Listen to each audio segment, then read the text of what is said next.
I had my 3 kids starting about 18 years ago. Now I like to call myself a recovering type A personality, but I remember thinking back then when I was pregnant with my first that I'd be able to handle parenting like a champ.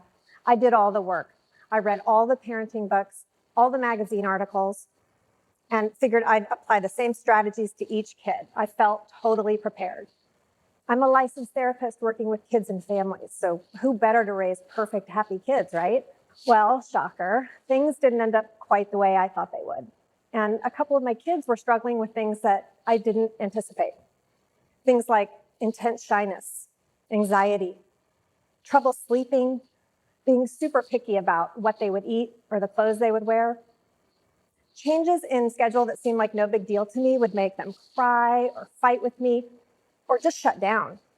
I did not understand their reactions, and watching them struggle and not being able to help made me feel like a bad parent, that I must be doing something wrong. And so I pushed harder. First, I pushed myself harder, and then I pushed my kids harder because I thought that was the right thing to do. It was my job to teach them how to behave responsibly, to show respect, and to follow instructions, right? But we kept having miscommunications, sometimes fights. Sometimes they just said, I didn't understand. All my education and training up to that point hit a wall. Traditional parenting advice just wasn't cutting it. We weren't connected. And we weren't the only ones. I was seeing more and more teens and families in my practice struggling with the same kinds of things. Parents would call me and say things like, my son and my husband fight all the time. They get into these power struggles, and my son just digs his heels in, and they yell at each other, and we're all just walking on eggshells over here. Or I might get a call that says, my daughter's anxious all the time, and lately she started having these freakouts. Like, we'll try to help her with homework or something, and she just starts screaming that we don't get it and we're not helping, and we don't know what to do anymore. Here's the thing. When I interview the kids, they tell me they feel disconnected from their parents too. They feel misunderstood or in trouble all the time. They want to be in control of their emotions, but sometimes they can't. They tell me they feel ashamed when they lose control, and then they say they get in trouble on top of it. Think about the last time that you lost control of your emotions. Maybe you had an outburst, or maybe you pulled back and became silent. Can you imagine getting in trouble on top of that? How that might feel? These kids feel constantly misjudged. In order to cope, they either lash out, they start fighting or yelling, or they withdraw, they isolate, stay in their rooms, don't talk to anybody.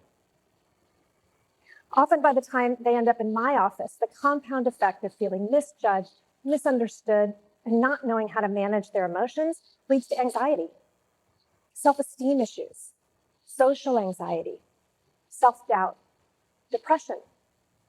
Sometimes they're even thinking about suicide. These kids all say the same thing to me. My parents don't get me. They don't know me at all.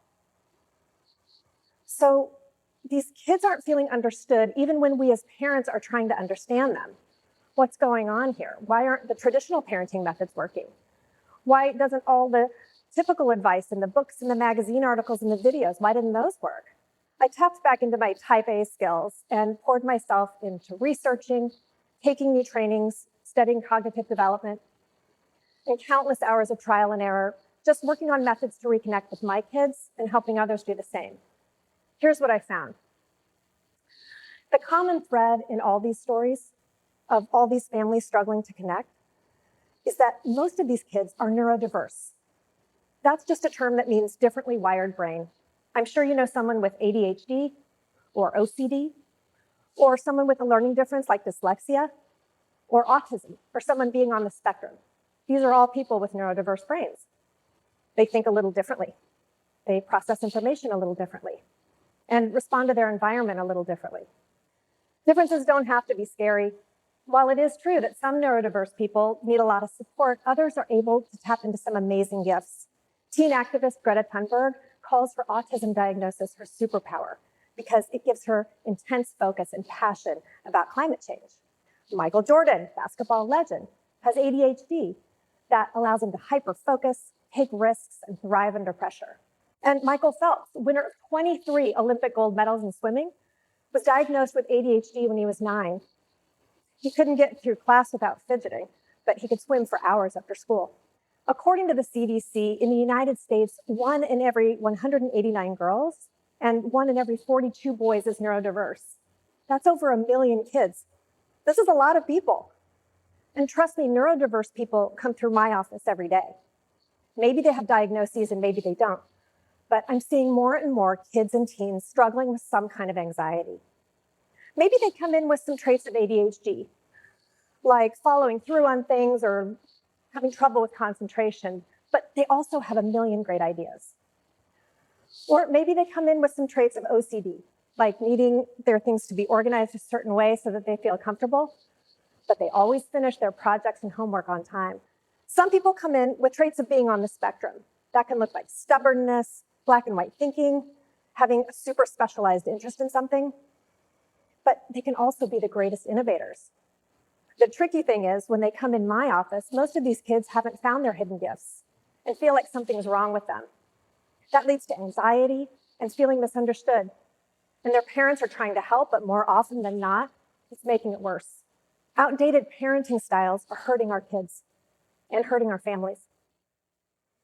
I worked with a teen I'll call Jake.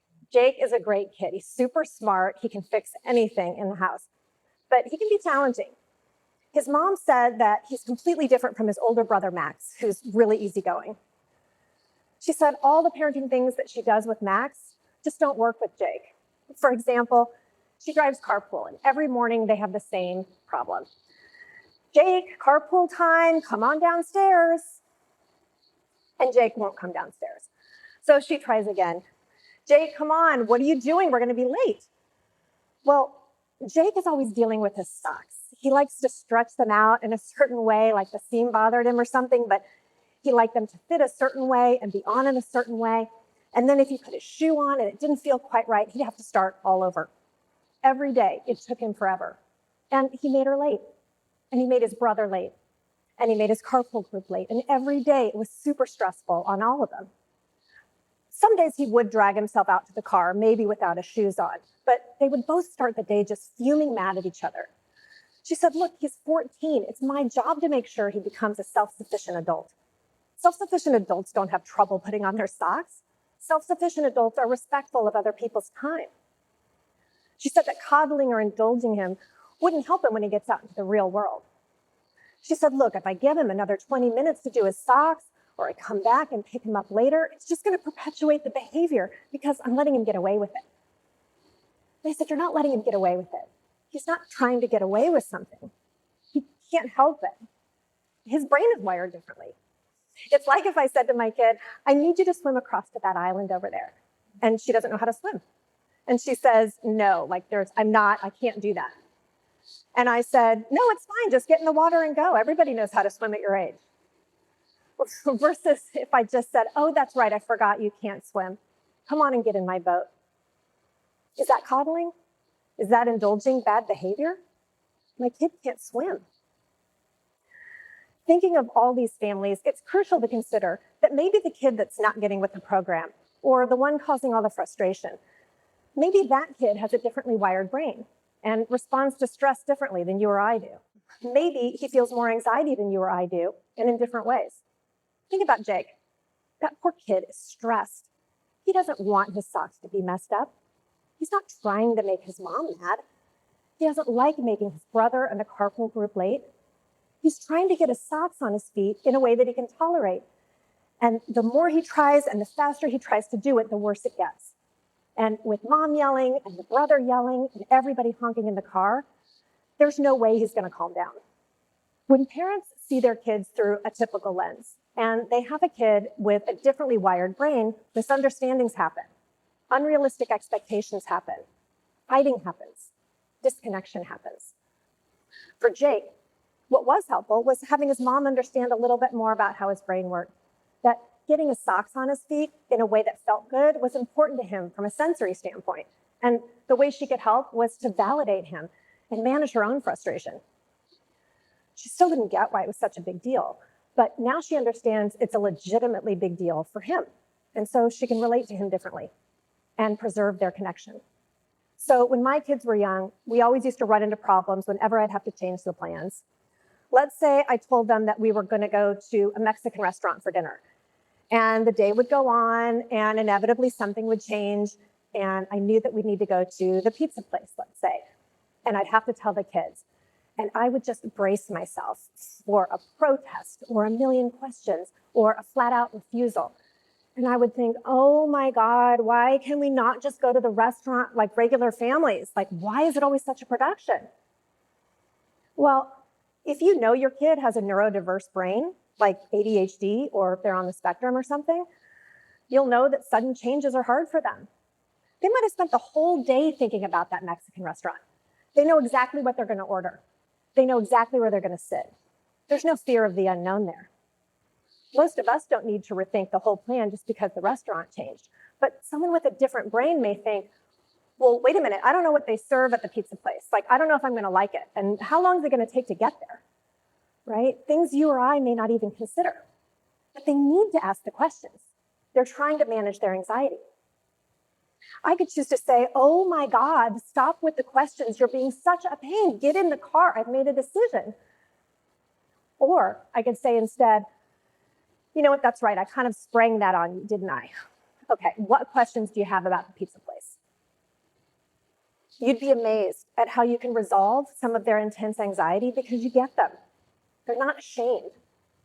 They might still be upset, but they feel understood. And when they're connected with you, they're much more likely to calm down faster and, more importantly, feel good about themselves. If you notice that you are constantly locking horns with someone and nothing's working, consider the idea that their brain might work a little differently than yours. My kids aren't trying to be challenging or defiant. They're not intentionally trying to push all my buttons. They're not trying to make me mad or even trying to be disrespectful. They're trying to manage their anxiety, while I'm trying to manage my anxiety about their anxiety. It's no wonder everyone feels misunderstood. And up until now, parenting styles haven't caught up with neurodiversity. I'm not a bad parent because I struggled with my kids when they were young. I didn't know their brains worked differently. There wasn't any parenting stuff back then to help me. But now that I know, I can appreciate their differences, which helps me parent better and helps us stay connected. Listen, we don't know what we don't know. That doesn't make you or me or anyone you know a bad parent. It's time that we talk about parenting in a new way, one that accepts differences, because the old way is hurting our kids and our relationships. It's time we recognize and appreciate people for who they are, not for who we expect them to be. When we can start noticing differences and changing the way that we relate to others, our kids, our family, our friends, our colleagues, the more meaningful our relationships, and the better chance there is for less fighting and deeper connections. At the end of the day, no matter how our brains are wired, we all just want to feel understood. Thank you.